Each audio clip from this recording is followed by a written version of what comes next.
निर्वाण जी का और वैद्य जीतू दादा का, आप दोनों आए और परम श्रद्धेय महाराज जी को माल्यार्पण करें।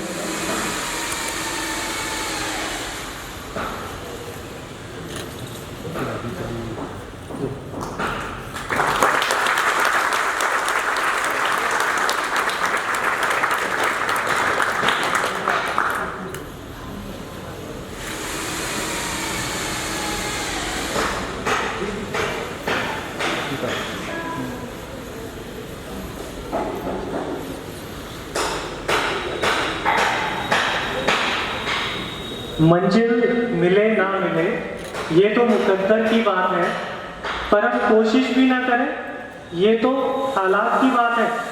तो जो हमारे हाथ में है हम उसका प्रयास करेंगे। और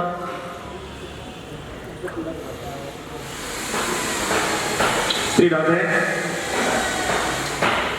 समय का थोड़ा सा अभाव व्यवस्थाओं को देखते हुए आप सब लोगों ने व्रज के अंदर आकर के जो अनुभूति प्राप्त की है, उस अनुभूति में व्रज के बारे में जो कुछ स्तंभ है, जैसे मैंने कल शाम को सबको संदेश दिया था कि आपको बिंदुओं को चिन्हित करना होगा, मैं इतना ही मेरे जीवन का जो अनुभव है संक्षिप्त में मैं महाराज जी का विस्तृत चर्चा आप लोगों को बता दिया गया है। थोड़ा सा संक्षिप्त में एक शब्द में मैं बताना चाहूंगा कि इस ब्रज धाम के अंदर खुले भंडारे की परंपरा को अगर कोई शुरू करने वाला है तो पूज्य महाराज श्री।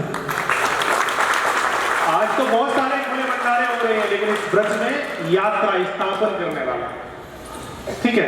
इसके साथ में मैं पूज्य महाराज श्री से आप सब लोगों का परिचय कराना चाहूंगा। तो महाराज जी इन सब लोगों का परिचय यह है और उसका जो जिम्मेदारी दायित्व समझ के मुझे दी गई और हमने वो सारी जिम्मेदारी संतों के आशीर्वाद को दे रखी है। हमने कि संत अगर आशीर्वाद देंगे तो हम ये दायित्व को निभाएंगे, अन्यथा कुछ नहीं है। तो ये पूरी टीम हमारी लगभग 1 लाख के आसपास है, जो पूरे देश और विदेश में काम कर रही है। जो संस्थान से इस सिद्धांत को लोग समझते हैं, ये टीम अधिकांश सभी ऑफिशियल वर्ग है, कोई भी फ्री नहीं है, सारे अच्छे पद पर है। और ये सब लोग प्रकृति, पर्यावरण और संस्कृति 3 चीजों के लिए काम करते हैं। दूसरा, इन तीनों चीजों के काम करने के पीछे मुख्य जो मुद्दा और उद्देश्य है इनका है कि ये लोग सभी प्राण पर काम करते हैं। प्राण को पैदा नहीं किया जा सकता है, प्राण को ट्रांसफर किया जा सकता है। जैसे कि एक छोटा सा बच्चा और उस बच्चे की माँ अगर अपने पति को बुलाती है तो क्या पति का नाम लेती है? नहीं लेती है, बच्चे का नाम लेती है।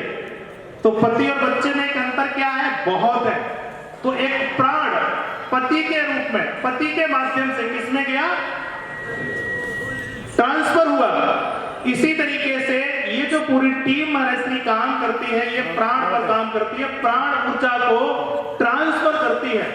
जैसे कि कोई भी विषय वस्तु की प्रक्रिया प्रोसेस में अगर करने वाला जीवित नहीं है, प्राण विहीन है, तो वो एनर्जी कभी भी ट्रांसफर नहीं हो सकती है आपके देश में। और जीवन के 3 स्तंभ होते हैं हर भारतीय संस्कृति हो, किसी भी देश की संस्कृति, सभ्यता और परंपराएं उसके जड़ होती है। और भारत की जो संस्कृति और सभ्यता और परंपरा है, इसका मूल उद्देश्य अर्थ, धर्म, काम और मोक्ष है। इन सभी पुरुषार्थों को करते हुए हम मोक्ष की तरफ करेंगे। तो इन 4 पुरुषार्थों को प्राप्त करने के लिए प्राण की हमें जरूरत है।